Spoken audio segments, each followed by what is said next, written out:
आगामी येणारे दहीहंडी, गणेशोत्सव यांसारखे सण उत्सव आनंदात व शांततेत साजरे करा असे आवाहन माणगाव तालुक्याचे उपविभागीय पोलीस अधिकारी पुष्कराज सूर्यवंशी यांनी केले।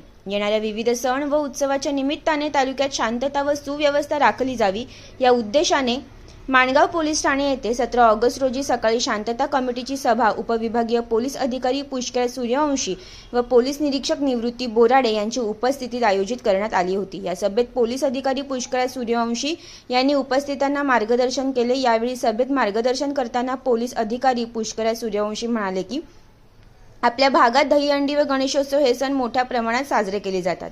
गणपती सणाला मुंबईहून गावाकडे अनेक जण येत असतात। या सण व उत्सवाच्या काळात कायदा व सुव्यवस्था राखून सर्वांनी जागृत राहून आपले सण आनंदात व शांततेत साजरे करा। माणगाव शहरातील वाहतूक सुरळीत राहण्यासाठी कोणाला कुठल्याही प्रकारचा अडथळा होता कामा नये, याकरता वाहने योग्य त्या ठिकाणी पार्किंग करावी। तसेच गावात कोणत्याही प्रकारचा अनुचित प्रकार घडू नये याची काळजी आपण सर्वांनी घेऊन सण उत्सव गुण्यागोविंदात साजरे करा असे सांगितले।